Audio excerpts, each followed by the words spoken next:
വീട്ടാവശ്യത്തിനുള്ള LPG സിലിണ്ടറുകൾക്ക് KYC നിർബന്ധമാക്കി. KYC ചെയ്യാത്തവരുടെ subsidy റദ്ദാക്കും. വിശദമായ വീഡിയോയിലേക്ക് കടക്കുന്നതിന് മുമ്പായി ഈ വീഡിയോ നിങ്ങൾ ആദ്യമാണ് കാണുന്നതെങ്കിൽ ലൈക്ക് ചെയ്ത് കാണാൻ ശ്രമിക്കുക. ഉപകാരപ്രദമായാൽ മറ്റുള്ളവരിലേക്ക് ഷെയർ ചെയ്ത് കൊടുക്കുവാനും ഈ ചാനൽ സബ്സ്ക്രൈബ് ചെയ്യുവാനും മറക്കാതിരിക്കുക.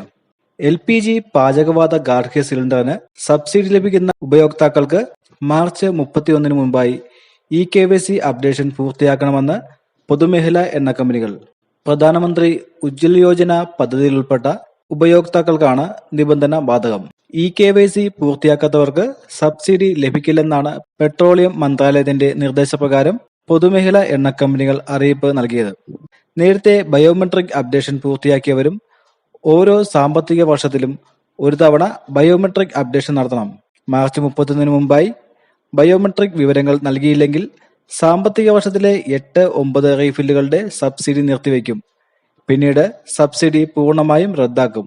PMUY ഉപയോക്താക്കൾക്ക് 14.2 കിലോയുടെ ഗാർഹിക സിലിണ്ടറിന് 9 റീഫില്ലുകൾക്കാണ് സബ്സിഡി. സിലിണ്ടറിന് 300 രൂപയാണ് സബ്സിഡി തുക.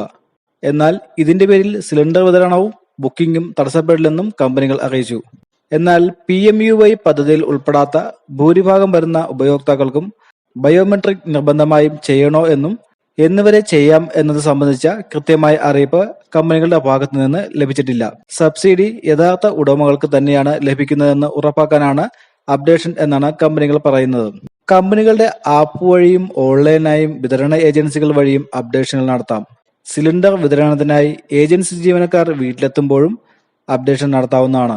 ഇത്തരം വിവരങ്ങൾ നിങ്ങൾ മറ്റുള്ളവരിലേക്ക് ഷെയർ ചെയ്ത് കൊടുക്കുവാനും ഈ ചാനൽ സബ്സ്ക്രൈബ് ചെയ്യുവാനും മറക്കാതിരിക്കുക.